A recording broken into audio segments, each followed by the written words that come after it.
बहुत दिन से आप लोग बोल रहे थे कि अप्लाइड फिजिक्स पढ़ाया जा रहा है और बेसिक फिजिक्स का नहीं हो रहा है। आज हम लोग पढ़ेंगे बेसिक फिजिक्स के बारे में ही। हम लोग देखेंगे कि बेसिक फिजिक्स में कौन कौन सा चैप्टर पढ़ना है और कुछ चैप्टर जो इसमें हो गए हैं उसको लास्ट में पढ़ा जाएगा और जो चैप्टर नहीं हुआ है उसको हम लोग पहले कवर करेंगे।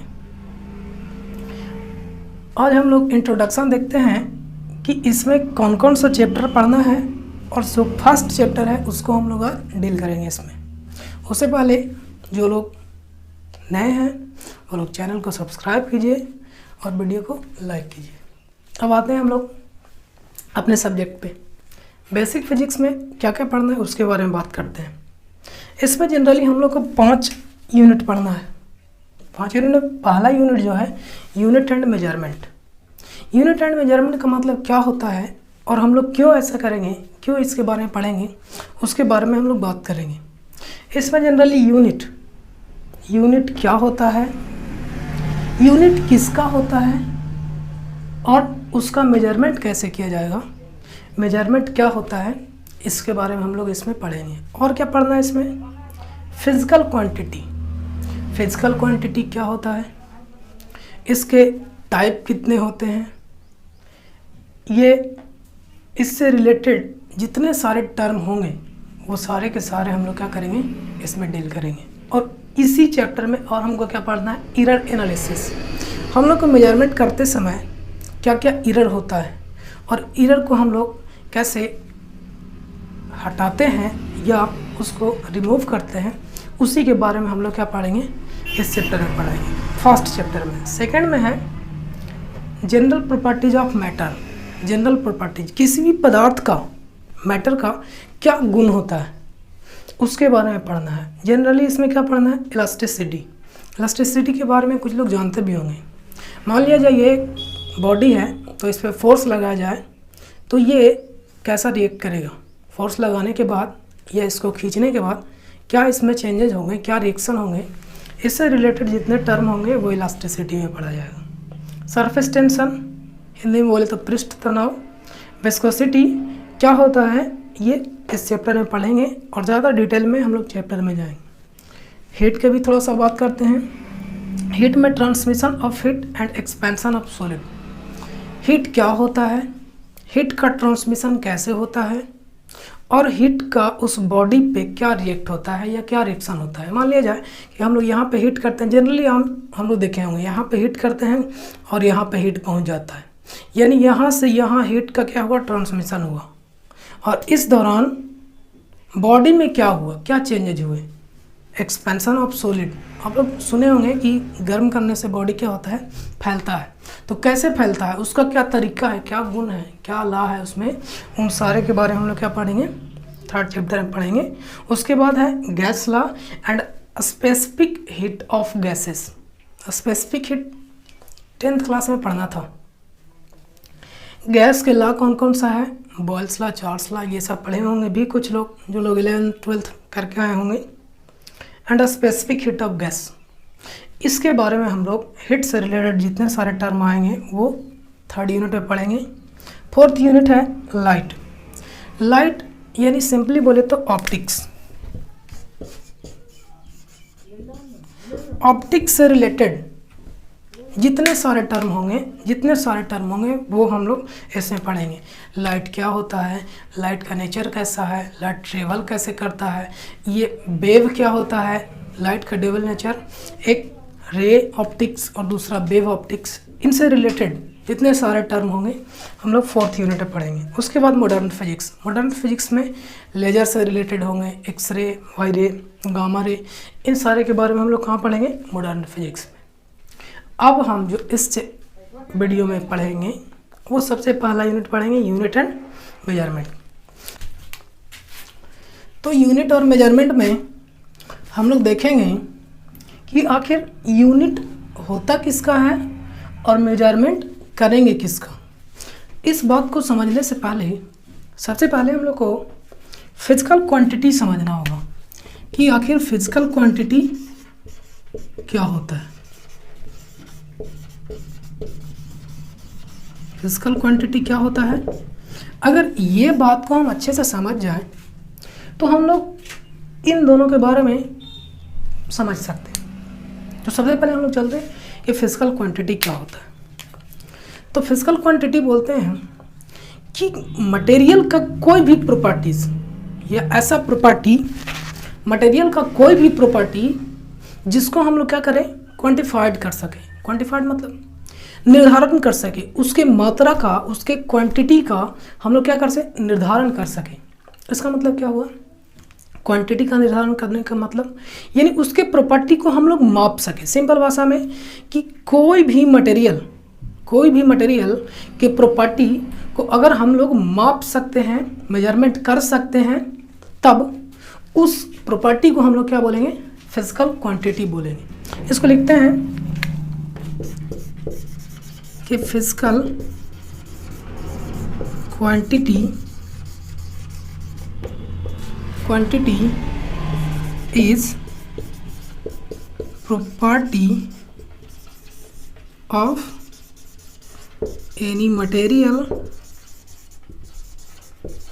और सिस्टम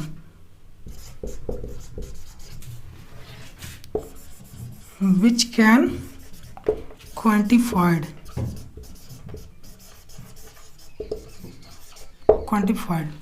क्या है फिजिकल क्वांटिटी?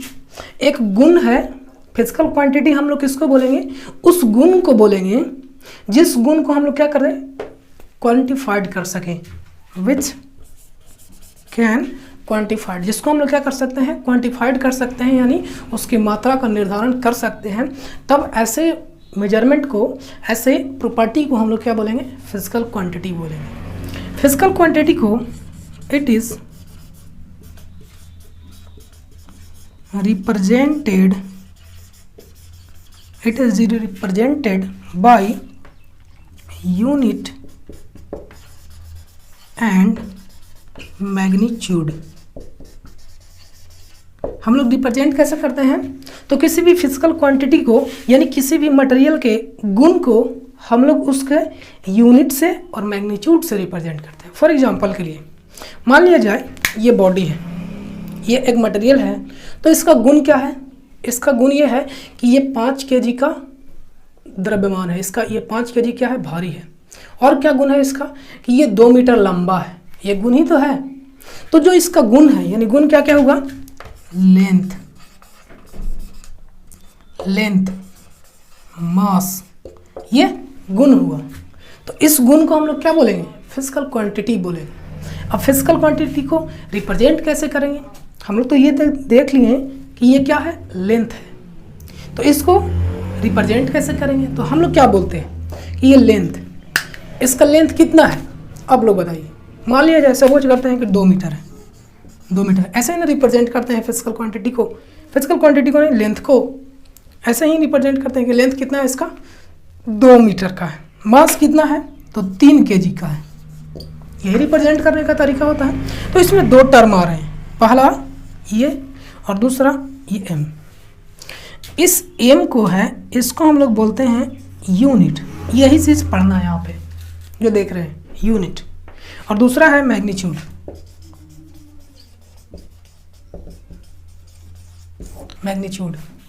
तो physical quantity is represented by unit and magnitude, जो कि हम लोग देखें, ये जो 2 हुआ इसको बोलते हैं मैग्नीट्यूड, और ये जो m हुआ यानी लेंथ का जो यूनिट होता है वो क्या होता है, मीटर, वही लिखा हुआ है। दूसरा ये 3, ये क्या है, मैग्नीट्यूड है, और ये इसका क्या है, यूनिट है। और इसी बॉडी का जो हम लोग फिजिकल क्वांटिटी बताएं कि ये इसका लेंथ है, वो फिजिकल क्वांटिटी है। और इसी फिजिकल क्वांटिटी को पता करने का जो प्रोसेस होता है, वही प्रोसेस क्या कहलाता है, मेजरमेंट कहलाता है। तो ये वाला थोड़ा सा इसके बारे में बाद में बात करेंगे। पहले हम लोग फिजिकल क्वांटिटी के बारे में बात करते हैं। तो समझ में आया होगा कि फिजिकल क्वांटिटी क्या होता है। और थोड़ा ध्यान से देखिए, जो इधर उधर लगे रहते हैं लॉकडाउन में, लॉकडाउन का फ़ायदा उठाइए और फिजिकल क्वांटिटी का ध्यान दीजिए। अब आगे हम लोग चलते हैं कि इसका टाइप क्या होता है। तो टाइप्स ऑफ फिजिकल क्वांटिटी, यानी फिजिकल क्वांटिटी के कितने प्रकार होते हैं उसके बारे में हम लोग बात करते हैं। तो इसके दो टाइप्स हैं। पहला फंडामेंटल क्वांटिटी और दूसरा derived quantity.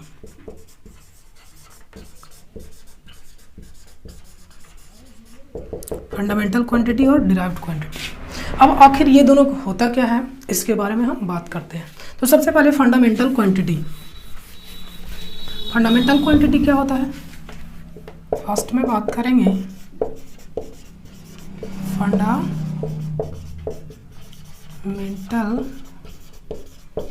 Quantity. Fundamental quantity क्या होता है? तो फंडामेंटल क्वांटिटी वैसा फिजिकल क्वांटिटी जिसको रिप्रेजेंट करने के लिए किसी का हिंट लेने का ज़रूरत नहीं होता, हेल्प लेने का ज़रूरत नहीं होता है। मतलब ये किसी पर डिपेंडेंट नहीं है, ये नेचर में इंडिपेंडेंट है। तो सबसे पहले टर्म आता है कि ये किसका टाइप है? फिजिकल क्वांटिटी का। तो फिजिकल क्वांटिटी क्या बताएं कि किसी भी मटेरियल का प्रॉपर्टी जिसको क्या कर सकें हम लोग, क्वांटिफाइड कर सकें, मेजर कर सकें। तो हम एक एग्जांपल लेते हैं कि ये बॉडी का एक मटेरियल है, इसका लेंथ कितना है, इसका जो प्रॉपर्टी है वो क्या है? लेंथ है। इसका प्रॉपर्टी क्या है? लेंथ। तो ये हो गया physical quantity. Physical quantity length जो फिजिकल क्वांटिटी है, ये कौन सा टाइप है, फंडामेंटल है या डिराइव्ड है, इसको हमको पता करना है। तो डिफिनेशन क्या बोल रहा है फंडामेंटल क्वांटिटी का? कि जिसको रिप्रेजेंट करने के लिए किसी का हेल्प लेने का ज़रूरत नहीं होता, वो इंडिपेंडेंट है। यानी फिजिकल क्वांटिटी जिसको हेल्प लेने का किसी का ज़रूरत नहीं है रिप्रेजेंट करने के लिए। तो लेंथ को, अब लेंथ को रिप्रेजेंट करेंगे तो बोलेंगे कि लेंथ कितना है इसका। मान लीजिए एक बॉडी है, इसका लेंथ कितना है? 5 मीटर है। अब बताइए 5 मीटर को रिप्रेजेंट करने के लिए कोई और फिजिकल क्वांटिटी यहाँ पे हेल्प दे रहा है? नहीं दे रहा है। जैसे बोलते हैं हम लोग फोर्स बोलते हैं। तो फोर्स बराबर क्या होता है? M A, mass into acceleration. Mass M और इसका यूनिट क्या होता है? न्यूटन। और बोले तो केजी मीटर पर सेकंड स्क्वायर यूनिट हुआ। अब इसमें हेल्प कैसे कोई दूसरा कर रहा है देखते हैं। तो केजी मास था, मीटर यानी लेंथ था, और सेकंड स्क्वायर यानी टाइम का 2 बार मल्टीप्लाई, यानी ये 3 को मिलकर के बन रहा है। यानी सिर्फ फोर्स का यूनिट इतना है और ये यूनिट किस पर डिपेंडेंट है? मास पर डिपेंडेंट है, लेंथ पर डिपेंडेंट है और टाइम पर डिपेंडेंट है। 3 क्वांटिटी पर डिपेंडेंट है, तब जाकर के ये फोर्स का यूनिट बना, यानी फोर्स का एक फिजिकल क्वांटिटी बना। तब ये क्वांटिटी कौन सा क्वांटिटी हो जाएगा? Derived quantity. लेकिन इस लेंथ को बताइए कि लेंथ को रिप्रेजेंट करने के लिए किसी और का जरूरत पड़ा? नहीं। तब जो ये लेंथ हुआ वो कौन सा क्वांटिटी हुआ? Fundamental quantity. लेकिन लेंथ की सहायता से अलग अलग और भी क्वांटिटी बनेंगे, उसको हम लोग क्या बोलेंगे? Derived quantity. डेफिनेशन लिखते हैं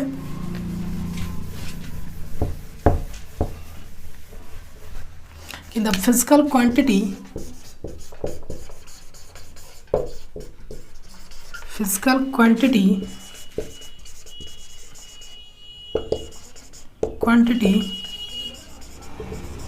which does not require any other quantity or independent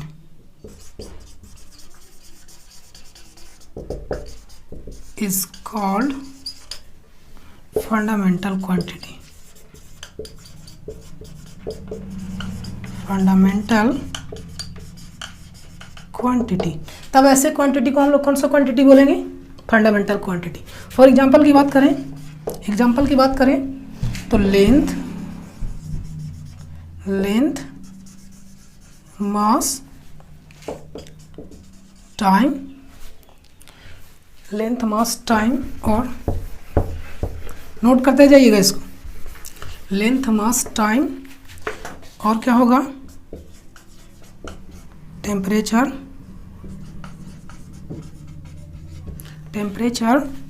और अमाउंट ऑफ सबस्टेंस, और क्या होता है, अमाउंट ऑफ सबस्टेंस, और इलेक्ट्रिक करंट, और एक लास्ट बचा ल्यूमिनस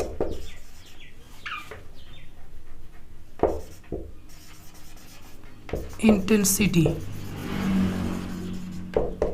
हिंदी में लेंथ यानी लंबाई, मास यानी द्रव्यमान, टाइम यानी समय, टेम्परेचर तापमान, अमाउंट ऑफ सबस्टेंस यानी पदार्थ की मात्रा, इलेक्ट्रिक करंट यानी विद्युत धारा, और ल्यूमिनस इंटेंसिटी यानी ज्योति तीव्रता।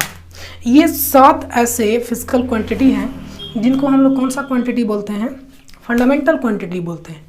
इनके यूनिट क्या होता है, लेंथ का यूनिट मीटर, मास का केजी, टाइम का सेकेंड, टेम्परेचर का केल्विन, अमाउंट ऑफ सबस्टेंस का मोल, इलेक्ट्रिक करंट का एम्पियर, और ल्यूमिनस इंटेंसिटी का कैंडेला। ये 7 ऐसे फिजिकल क्वांटिटी हैं जो कौन से क्वांटिटी हैं, फंडामेंटल क्वांटिटी हैं। अब हम लोग आगे बात करते हैं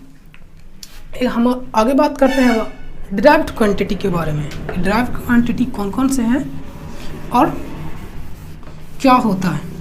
तो अभी हम बताएं कि डिराइव्ड क्वांटिटी बोलते हैं कि वैसा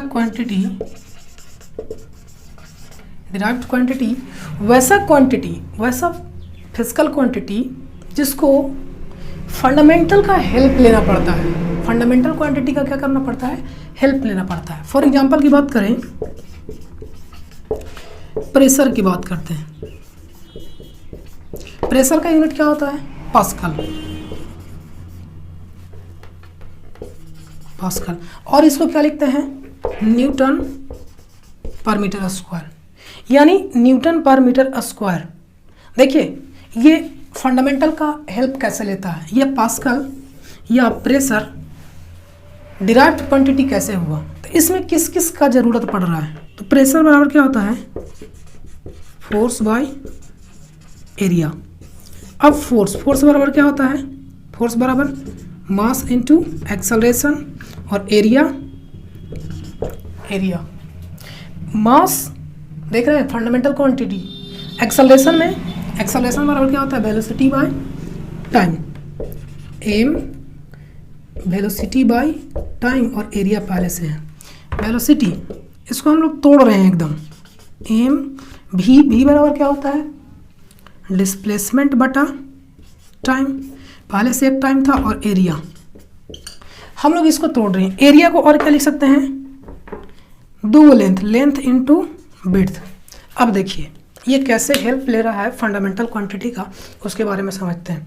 मास कौन सा क्वांटिटी था, फंडामेंटल क्वांटिटी।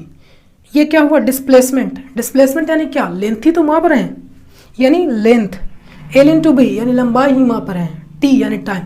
यानी हम लोग यहाँ पे देख पा रहे हैं कि जो प्रेशर था, प्रेशर का जो यूनिट पास्कल बना वो किसको से मिल करके बना है, तो सारे फंडामेंटल क्वांटिटी का हेल्प लेकर के ही ये क्या हुआ है, बना है। तब जो ये प्रेशर कहलाएगा वो कौन सा क्वांटिटी कहलाएगा, डिराइव्ड क्वांटिटी कहलाएगा। प्रेशर हो गया, एक्सेलरेशन हो गया, जितने सारे साथ छोड़ करके आते हैं उनको हम लोग क्या बोलेंगे। और एग्जांपल देखते हैं, और एग्जांपल एकदम बेसिक सा एग्जांपल एरिया की बात करते हैं। जो अभी देखिए एरिया में क्या होता है, लेंथ इनटू विड्थ। इन दोनों को मिला करके हम लोग क्या लिखते हैं, मीटर स्क्वायर, 10 मीटर स्क्वायर। दो गो यूनिट यानी दो फंडामेंटल यूनिट मिला करके बनता है, यानी फंडामेंटल का क्या किया, ये हेल्प लिया। तो इससे जो बना वो क्वांटिटी कौन सा क्वांटिटी कहलाएगा, डिराइव्ड क्वांटिटी कहलाएगा। ये था fundamental quantity and derived quantity. लेकिन फिजिकल क्वांटिटी को और भी दो टाइप्स बांटते हैं, उसके बारे में हम लोग देखते हैं। फिजिकल क्वांटिटी के टाइप्स ऑफ फिजिकल क्वांटिटी और देखते हैं हम लोग। तो पहला होता है स्केलर क्वांटिटी और दूसरा होता है वेक्टर क्वांटिटी। अब इसके बारे में थोड़ा सा बात करते हैं कि आखिर क्या होता है। फिजिकल क्वांटिटी तो समझ ही गए होंगे। स्केलर क्वांटिटी किसको बोलते हैं? तो वैसा फिजिकल क्वांटिटी जिसको रिप्रेजेंट करने के लिए सिर्फ और सिर्फ मैग्नीट्यूड का ज़रूरत होता है, डायरेक्शन का ज़रूरत नहीं होता है। जैसे हमको बताना हो कि इसका लंबाई कितना है, 10 मीटर है, तो हम लेंथ इसका बता रहे हैं 10 मीटर। क्या हमको ये बताना पड़ रहा है कि 10 मीटर उस डायरेक्शन में इसका लेंथ होगा? लेंथ 10 मीटर उस डायरेक्शन में, ऐसा कुछ नहीं बोलना पड़ रहा है। तब जो लेंथ हुआ वो कौन सा क्वांटिटी हो गया? Scalar quantity. दूसरा बात करते हैं मास यानी द्रव्यमान। हम लोग बोलते हैं कि हमको 10 kg या 10 kg आलू दीजिए, तो ऐसा तो नहीं बोलते हैं कि 10 किलो आलू नॉर्थ डायरेक्शन में दीजिए या साउथ डायरेक्शन में दीजिए या साउथ इतना एंगल पे। यानी कभी भी 10 kg लिखते हैं और उसके साथ एंगल 30 डिग्री ऐसा करके कुछ नहीं लिखते हैं। यानी वैसा फिजिकल क्वांटिटी जिसको रिप्रेजेंट करने के लिए सिर्फ और सिर्फ क्या ज़रूरत होता है? मैग्नीट्यूड का ज़रूरत होता है। तब ऐसे क्वांटिटी को कौन सा क्वांटिटी बोलेंगे हम लोग? Scalar quantity. और जिसको मैग्नीट्यूड और डायरेक्शन दोनों को ज़रूरत होगा तब हम लोग उसको कौन सा क्वांटिटी बोलेंगे? तो वेक्टर क्वांटिटी। देखते हैं इसका। The physical quantity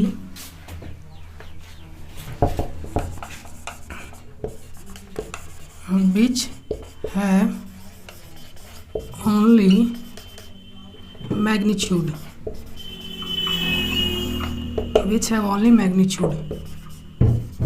is called a scalar quantity.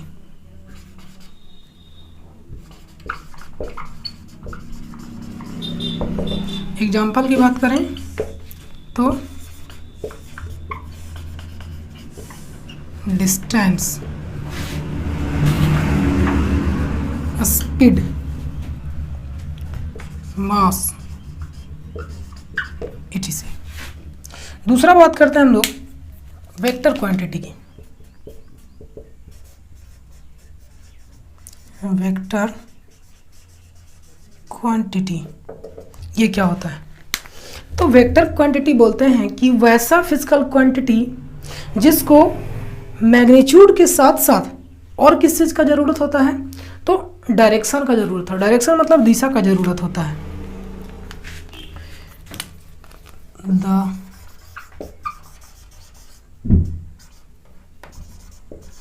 Physical quantity which have both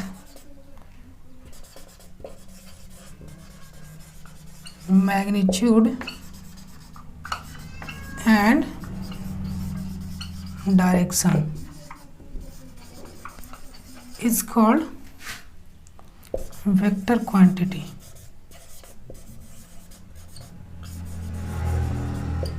which have both vector quantity. Example की बात करें तो वेलोसिटी,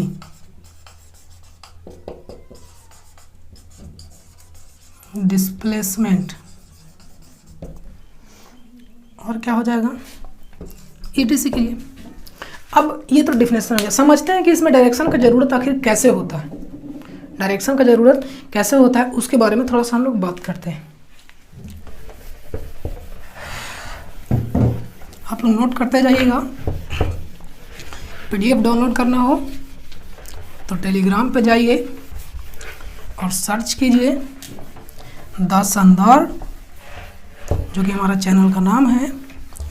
ग्रुप ज्वाइन कीजिए और वहाँ से PDF डाउनलोड कीजिए। हम लोग देखते हैं सबसे पहले डिस्प्लेसमेंट में। डिस्प्लेसमेंट। ये आखिर वेक्टर क्वांटिटी कैसे है उसके बारे में हम लोग बात करते हैं। यानी अगर वेक्टर क्वांटिटी होगा तो इसमें मैग्नीट्यूड एंड डायरेक्शन दोनों को जरूरत होगा इसको रिप्रेजेंट करने के लिए। कैसे, वो हम लोग बात करते हैं। तो मान लिया जाए कि एक पॉइंट है ए, यहां से एक डायरेक्शन है बी, तो डिस्प्लेसमेंट किसको बोलते हैं? डिस्प्लेसमेंट बोलते हैं कि ए से बी यानी इनिशियल पॉइंट से फाइनल पॉइंट के जो मिनिमम डिस्टेंस होता है, शॉर्टेस्ट पाथ होता है, उसको हम लोग बोलते हैं कौन सा? डिस्प्लेसमेंट बोलते हैं। तो मान लिया कि एक आदमी था, वो ऐसे ऐसे घूम करके गया है, यहाँ पे ऐसे घूम करके यहाँ पे गया, लेकिन डिस्प्लेसमेंट क्या बोलता है कि जो मिनिमम डिस्टेंस होगा, ये मिनिमम डिस्टेंस, तो इस मिनिमम डिस्टेंस को हम लोग डिस्प्लेसमेंट बोलेंगे। अब बोलिए इसमें तो मान लीजिए कि ये 10 मीटर मिनिमम डिस्टेंस हुआ, ये 40 मीटर हुआ था, तो अगर डिफरेंट कैसे हुआ, ये वेक्टर क्वांटिटी कैसे हो गया? तो ये 40 और 10 मैग्नीट्यूड हमको मिल गया, यानी मैग्नीट्यूड इसमें भी ज़रूरत है। अब डायरेक्शन कैसे रिप्रेजेंट कर रहा है उसके बारे में बात कर रहे हैं।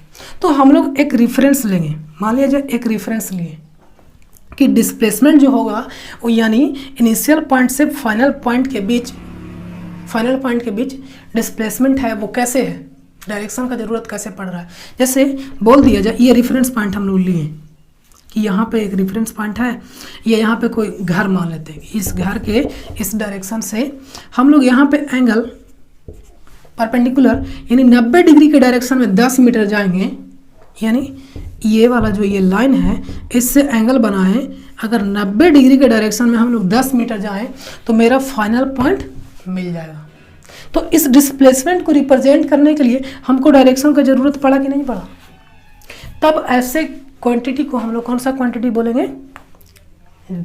वेक्टर क्वांटिटी बोलेंगे। लेकिन ये डिस्टेंस की बात करते हैं, क्या उसमें डायरेक्शन का ज़रूरत पड़ा था? नहीं पड़ा था। कैसे नहीं पड़ा था उसके बारे में बात करते हैं। कैसे नहीं पड़ा था? तो डिस्टेंस हम लोग बोलेंगे ही उसी को कि जैसे जैसे वो रास्ता गया, इसमें डायरेक्शन का ज़रूरत इसलिए नहीं है कि वो जिधर जाएगा उसी को हम लोग बोलेंगे डिस्टेंस। लेकिन इसमें ऐसा था, आदमी इधर गया था लेकिन बोल रहा था कि हमको डिस्प्लेसमेंट चाहिए, और डिस्प्लेसमेंट किसको बोलते हैं? इनिशियल पॉइंट और फाइनल पॉइंट, यानी इधर इस रास्ते से होकर के नहीं गया है, फिर भी हमको पता करना था।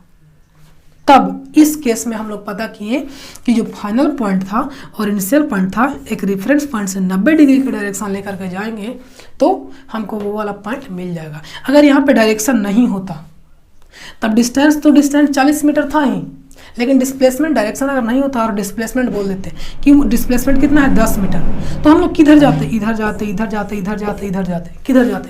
मेरा फाइनल पॉइंट मिलता? नहीं मिलता। तब इसलिए जो डिस्प्लेसमेंट हुआ, ये डिस्प्लेसमेंट कौन सा क्वांटिटी हुआ? Vector quantity. कैसे? क्योंकि इसमें डायरेक्शन और मैग्नीट्यूड दोनों की ज़रूरत होता है। ऐसे क्वांटिटी को हम लोग कौन सा क्वांटिटी बोलेंगे? Vector quantity. ये हुआ फिजिकल क्वांटिटी के टाइप्स। आगे हम लोग बात करेंगे यूनिट, कि यूनिट क्या होता है, जो कि चैप्टर में नाम लिखा हुआ यूनिट। आगे हम लोग बात करेंगे यूनिट, कि ये यूनिट क्या होता है। तो यूनिट अभी हम लोग देखे थे फिजिकल क्वांटिटी,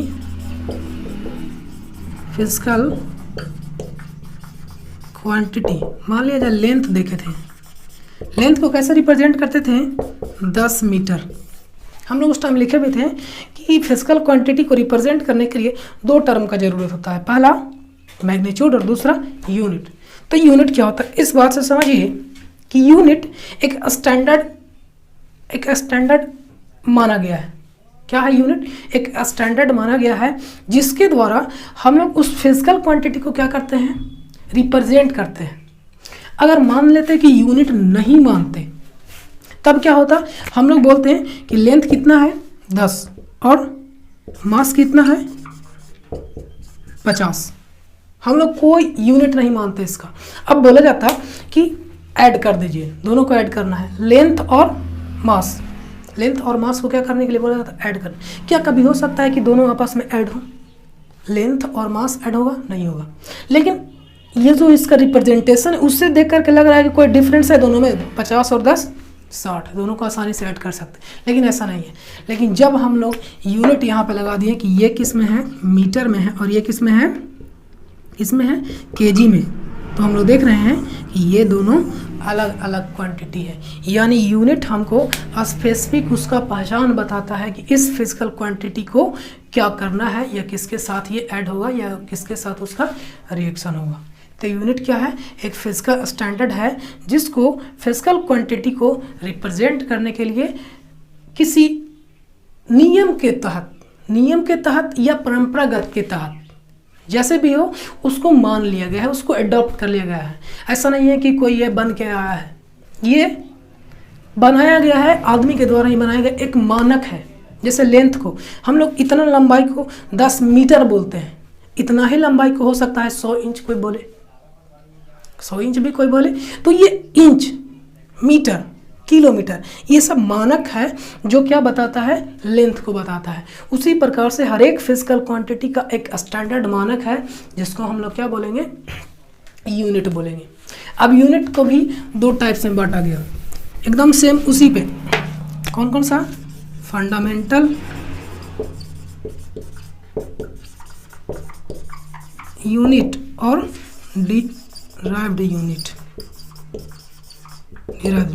अभी हम लोग फंडामेंटल यूनिट देखें कि फंडामेंटल यूनिट क्या होता है, तो वैसा यूनिट फंडामेंटल क्वांटिटी देखें कि वैसा क्वांटिटी जिसको किसी का ज़रूरत नहीं होता, सेम यहीं पे।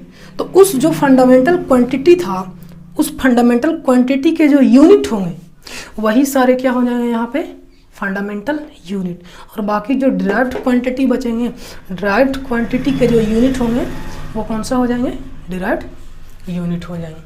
ये था फिजिकल क्वांटिटी एंड यूनिट। अब मेजरमेंट क्या होता है, मेजरमेंट क्या होता है, तो हम उस टाइम बताएं कि ये जो फिजिकल क्वांटिटी को मापने का जो तरीका होगा, हम लोग पता कैसे करेंगे उसको, क्वांटिटी यानी उसके मात्रा का निर्धारण कैसे करेंगे। जो निर्धारण करने का तरीका होगा उसी प्रोसेस को, मेथड को ही हम लोग क्या बोलते हैं, मेजरमेंट बोलते हैं। मेजरमेंट, मेजरमेंट क्या है, the process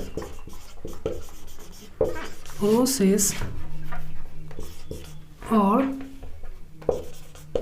method to quantified physical quantity. Physical quantity को जो मात्रा का निर्धारण करने का प्रोसेस है, तरीका है, उसी को हम लोग क्या बोलेंगे, मेजरमेंट बोलेंगे। अब मेजरमेंट आखिर होता कैसे है, तो मेजरमेंट जनरली हम लोग बोलते हैं मशीन के द्वारा या किसी स्टैंडर्ड के द्वारा। हम लोग मान लेंगे ये 1 मीटर है, तो ऐसा ऐसा 4 बार मापेंगे तो 4 मीटर हो जाएगा। तो मेजरमेंट ये तो सिंपल तरीका हुआ, लेकिन करंट का मापना होता है, कैसे मापेंगे, टच करके देखेंगे नहीं, क्या करके देखेंगे, इक्विपमेंट लगाएंगे। तो मेजरमेंट इक्विपमेंट के द्वारा भी होता है। अब मेजरमेंट कैसे कैसे होता है, इसमें क्या क्या प्रॉब्लम आती है, उसके बारे में एरर एनालिसिस में डिस्कस किया जाएगा। एरर एनालिसिस जो कि अगले वीडियो में हम लोग बात करेंगे। फिलहाल यहाँ पे मेजरमेंट में ये बात करते हैं कि आखिर ये किस तरीके से बेस्ट होता है। ये जो मेजरमेंट होता है 4 लेवल में होता है। मेजरमेंट सबसे पहले टाइप, उसके बाद यूनिट, मैग्नीट्यूड, और एक आता है सर्टेनिटी।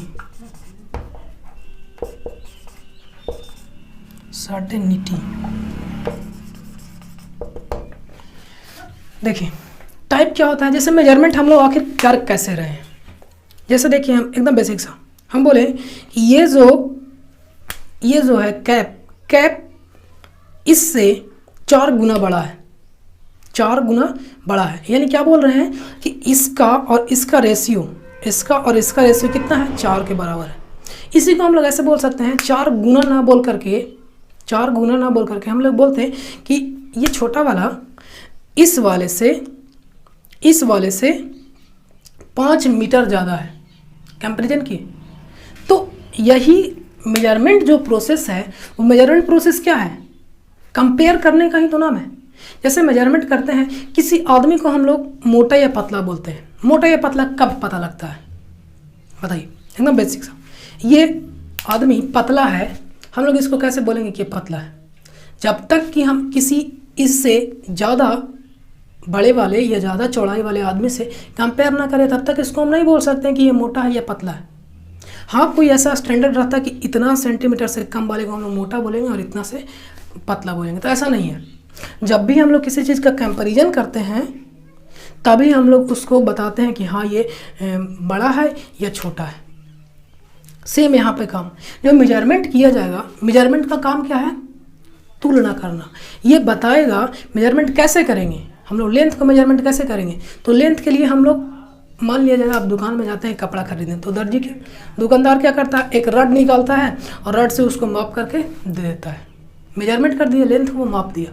तो लेंथ मापने का कैसे किया, वो रड से निकाल करके माप दिएगा, यानी वो कंपेयर कर लिया है कि इतने लेंथ को हम लोग क्या बोलते हैं, 1 मीटर बोलते हैं। और ऐसा ऐसा अगर आपको 10 मीटर लेना है तो इतना लेंथ के लिए 10 मीटर मिल जाएगा।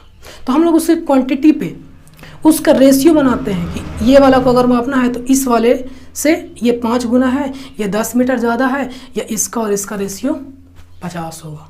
इस तरीके से सबसे पहला उसका टाइप हम लोग उसका डिवाइड करते हैं या कंपेयर करते हैं या ऐड सब्ट्रैक्ट करते हैं, तो टाइप हुआ।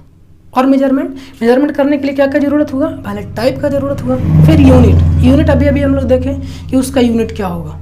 यूनिट क्या बताता है उसका, कि हम लोग मीटर को मीटर के साथ ऐड या डिवाइड करेंगे, रेशियो मीटर को मीटर के साथ ही निकालेंगे। ये नहीं कि एक जगह पे मीटर रखे कंपेयर किए और एक जगह पे मास बोले कि ये इसको मापिए। इसको मापने के लिए आप क्या किए कि 5 kg का बटखारा तौलने वाला निकाले और उससे इसको बराबर कर दिए और बोले कि ये 5 kg का है, तो माप दिए इसको। नहीं, इसको अगर लेंथ मापना है तो हम लोग लेंथ से ही कंपेरिजन करेंगे, यानी इसका यूनिट और जिससे हम लोग रेफरेंस ले रहे हैं उन दोनों का यूनिट क्या होना चाहिए, समान होना चाहिए। तीसरा मैग्नीट्यूड, ये न्यूमेरिकल वैल्यू बताता है। न्यूमेरिकल वैल्यू कहने का मतलब कि ये कितना इसका लेंथ है, ये कितना बड़ा है। और उसके बाद लास्ट सर्टेनिटी, जो कि हम लोग एरर एनालिसिस में देखेंगे कि जो मेजरमेंट करते समय एरर क्या क्या होते हैं, इसके आगे पीछे जिसको टॉलरेंस बोलते हैं। ये कितना परसेंट जो मापा गया है वो कितना परसेंट सही है और कितना परसेंट गलत है। जैसे आप लोग लिखते हैं कि फ्रीक्वेंसी जो होता है वो फ्रीक्वेंसी ऊपर नीचे करता है, यानी ज़्यादा कम बेसी, एकदम बेसिक सा। आप लोग तौलने जाते हैं तो बोलते हैं कि हो सकता है कि 5 kg से थोड़ा सा 5 ग्राम या 10 ग्राम ज़्यादा हो या कम भी हो सकता है। तो मेजरमेंट में ये सर्टेनिटी बताता है कि जो एक्यूरेसी उसका कितना है। एक्यूरेसी कहने का मतलब कि आप 10 kg दे रहे हैं तो एग्जैक्ट 10 kg है, जो आपने मेजरमेंट किया वो एग्जैक्ट 10 kg है। ये 10 kg से कितना ज़्यादा है, ये 10 kg से कितना कम है। यानी मेजरमेंट करने के लिए 4 टर्म जरूरत हुए, type, unit, magnitude and certainty. ये था मेजरमेंट। हम लोग सबसे पहले जाने फिजिकल क्वांटिटी क्या होता है, उसके टाइप्स देखें, fundamental quantity and derived quantity. उन दोनों में कौन कौन है फंडामेंटल क्वांटिटी और क्या होते हैं। उसके बाद स्केलर, वेक्टर क्या है उसके एग्जाम्पल देखें। उसके बाद हम लोग यूनिट देखें, यूनिट क्या होता है। उसके बाद हम लोग मेजरमेंट देखें। अब उसके बाद लास्ट टर्म बचता है एक डायमेंशन। ये चैप्टर जो है वो एकदम बेसिक है, फिजिक्स का सबसे बेसिक पार्ट है, तो ये सारे लोगों को आता ही होगा। तो जल्दी जल्दी इसको हटाते हैं आगे। उसके बाद हम लोग पढ़ेंगे एरर एनालिसिस और उसके बाद हम लोग ऑप्टिक्स पढ़ेंगे। तो डायमेंशन एक छूट रहा है, उसके बारे में बात करते हैं। डायमेंशन क्या होता है, तो डायमेंशन मान लिया जाए हम लोग फिजिकल क्वांटिटी लेंथ लिखते हैं। चलिए लेंथ नहीं, प्रेशर लिखते हैं। प्रेशर का क्या होता है, फोर्स बटा एरिया। तो डायमेंशन बोला जाता है कि जिस भी क्वांटिटी को एकदम उसके बेसिक वाला में, बेसिक क्या होगा, फोर्स बराबर मास इंटू एक्सेलरेशन और एरिया का लेंथ इंटू विड्थ, अब इसको हम लोग और तोड़ते हैं। तो मास एक्सेलरेशन को वेलोसिटी बटा टाइम और लेंथ इंटू विड्थ। वेलोसिटी को और क्या तोड़ सकते हैं, मास इंटू वेलोसिटी वेलोसिटी यानी डिस्प्लेसमेंट बटा टाइम। तो लेंथ इंटू विड्थ पहले से है, टाइम एक है और पहले से 2 टाइम हो गया। अब इसको डायमेंशन बोलते हैं कि जो बेसिक फंडामेंटल क्वांटिटी था। फंडामेंटल क्वांटिटी कौन कौन से थे? मास, लेंथ, टेम्परेचर और एक और मास, लेंथ और टाइम। डायमेंशन होता है मास को m से, लेंथ को l से, टाइम को t से। ये जो रिप्रेजेंट करते हैं डायमेंशन, तो मास को, अब यहाँ पे आते हैं कि प्रेशर का डायमेंशन। मास क्या हुआ? m यानी क्या था? द्रव्यमान था। द्रव्यमान को m से, m, s यानी लेंथ, s यानी डिस्प्लेसमेंट। डिस्प्लेसमेंट को किस में मापेंगे? लेंथ में, यानी लेंथ किसका था? ऊपर l है और नीचे l और l, 2 गो l यानी लेंथ 2, और टाइम t का स्क्वायर। एक l से गया यानी m, ये ऊपर जाएगा l के पावर -1 और क्या हो जाएगा? t के पावर -2। अब बात करते हैं कि जो ये रिप्रेजेंट कर रहे हैं डायमेंशन, ये डायमेंशन बोलते हैं किसको है? तो डायमेंशन हम लोग MLT को नहीं बोलते, ये रिप्रेजेंटेशन है। डायमेंशन बोलते हैं इसको एक, यानी MLT में 1, -1 और -2, ये क्या हुए? डायमेंशन हुए। और डायमेंशन किसका हुआ?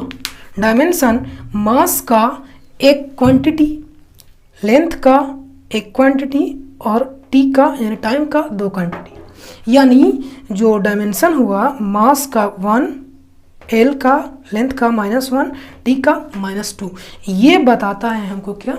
डायमेंशन बताता है। इसको हम लोग डायमेंशन बोलते हैं, ना कि हम लोग इसको डायमेंशन बोलते हैं। तो डायमेंशन रिप्रेजेंट कैसे किया जाता है? तो डायमेंशन मास को m से, लेंथ को l से, टाइम को t से और करंट को जनरली ऐसे ही रिप्रेजेंट किया जाता है। ये हुआ डायमेंशन। अब एक और डायमेंशन से रिलेटेड आता है प्रिंसिपल ऑफ होमोजेनिटी। उससे पहले एक टर्म है कि कुछ ऐसे क्वांटिटी हैं जिसके डायमेंशन नहीं होते हैं। यूनिट तो होते हैं बट डायमेंशन नहीं होते हैं। फॉर एग्जांपल की बात किया जाए,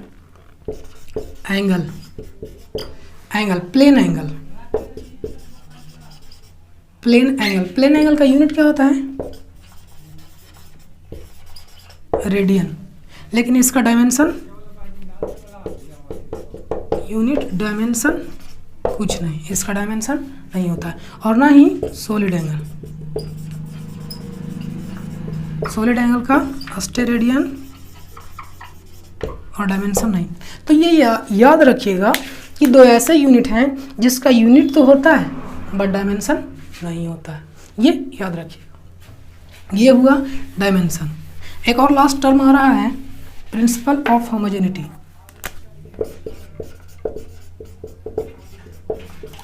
प्रिंसिपल ऑफ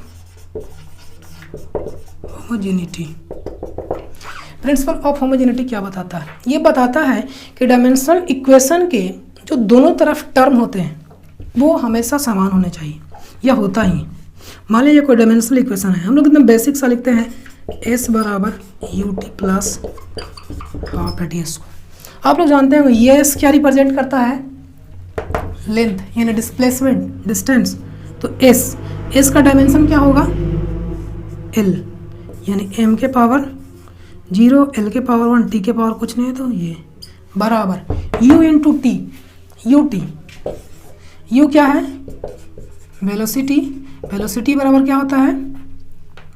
वेलोसिटी बता डिस्प्लेसमेंट इन बाय टाइम, और एक और टाइम है, टाइम से टाइम गया यानी डिस्प्लेसमेंट। यानी हम लोग देख रहे हैं कि जो ये भी टर्म लिखा हुआ है, ये भी टर्म क्या लिखा हुआ है? इसका भी डायमेंशन क्या है? L1 ही है, L1 ही है। बाकी कोई टर्म बचा हम लोग यहाँ से निकाल कर देख लिए, टाइम से टाइम क्या हो गया? कैंसिल हो गया। सिर्फ और सिर्फ क्या बचा? L1 बचा। उसके बाद 1/2 आगे देखते हैं a/t²। a का क्या होता है? वेलोसिटी बटा टाइम इंटू t²। वेलोसिटी बराबर क्या होता है? डिस्प्लेसमेंट बटा टाइम, और एक और टाइम था time square into time square, ये सही है। यानी हम लोग देख रहे हैं कि इस टर्म का भी डायमेंशन क्या है, एल ही है, इसका कोई नहीं होता डायमेंशन। यानी प्रिंसिपल ऑफ होमोजेनिटी बताता है कि किसी भी डायमेंशनल इक्वेशन में या किसी भी इक्वेशन में जो डायमेंशन होता है एक एक टर्म का, हर एक टर्म का वो क्या होता है, उसका डायमेंशनल जो फॉर्मूला होता है, डायमेंशन होता है, वो क्या होता है, समान होता है। यानी किसी भी इक्वेशन में हम लोग तभी सोल्व कर पाएंगे जब तक दोनों तरफ हर एक टर्म का जो इक्वेशन हो वो इक्वेशन क्या होगा, समान नहीं होता है। अब इस पे क्वेश्चन कैसे आएगा, मान लिया जाए आपसे बोल दिया जाए कि s बराबर x प्लस 1/280 स्क्वायर, 280 स्क्वायर और ये a दे दे, x दे दे।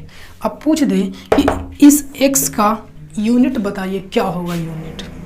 तो हम लोग जानते हैं डायमेंशनल प्रिंसिपल ऑफ होमोजेनिटी से कि अगर वो इक्वेशन सेटिस्फाइड है तब इस इक्वेशन को according to principle of homogeneity दोनों तरफ का जो यूनिट होगा वो क्या यूनिट होगा, समान होगा, और डायमेंशन क्या होगा, समान होगा। तो जब डायमेंशन समान होगा, कहने का मतलब ये हुआ कि जो इसका डायमेंशन होगा वही डायमेंशन इसका भी होगा और वही डायमेंशन किसका होगा, इसका भी होगा। तब पूछ रहा है कि इस वाले का डायमेंशन क्या होगा। तो ये तो बेसिक सा दे दिया कि ये एस है, डिस्प्लेसमेंट है, तो इसका भी डिस्प्लेसमेंट हो जाएगा। लेकिन बोल देता ये एस नहीं पता होता, यहाँ पे कुछ ऐसा देता, मान लीजिए ये नहीं देता, डायरेक्टली देता x बराबर 1/280 स्क्वायर, तब बताइए कि ये x का वैल्यू क्या होगा, ये इसका डायमेंशन क्या होगा। तो अगर ये इक्वेशन सेटिस्फाइड है तो जो डायमेंशन इसका होगा वही डायमेंशन इसका भी होगा। तो हम लोग आसानी से निकाल करके देख लेते हैं कि इसका डायमेंशन क्या है, इसका डायमेंशन जो होगा वही होगा इसका। तो ये था प्रिंसिपल ऑफ होमोजेनिटी, डायमेंशन। इन सारी बातों के बारे में पढ़ें। फिर से बोल रहे हैं ये चैप्टर सभी लोगों का पढ़ा हुआ होगा, तो इसको जल्दी जल्दी क्लियर किए। अब आगे अगले वीडियो में हम लोग पढ़ेंगे और डिटेल में एरर एनालिसिस की, एरर एनालिसिस क्या होता है, एरर क्या होता है, दिक्कत कैसे करेंगे, राउंड फिगर क्या होता है, इन सारी बातों के बारे में हम लोग अगले वीडियो में पढ़ेंगे। अब जो लोग नए हैं वो लोग चैनल को सब्सक्राइब कीजिए और इस वीडियो को जितना हो सके शेयर कीजिए ताकि और लोगों के पास जाए और वो लोग भी क्लास का फ़ायदा उठा सकें। ये स्पेशली आप ही लोग के लिए है। अब वीडियो हम अपलोड करते हैं तो आप लोग के पास नोटिफिकेशन जाएगा, कब जाएगा, जब आप लोग उस बेल आइकन को जो सब्सक्राइब के बगल में है बेल आइकन को प्रेस कीजिएगा तो हम वीडियो अपलोड करेंगे तो आपके पास नोटिफिकेशन जाएगा, इसलिए आप बेल आइकन को प्रेस कीजिए। Thank you.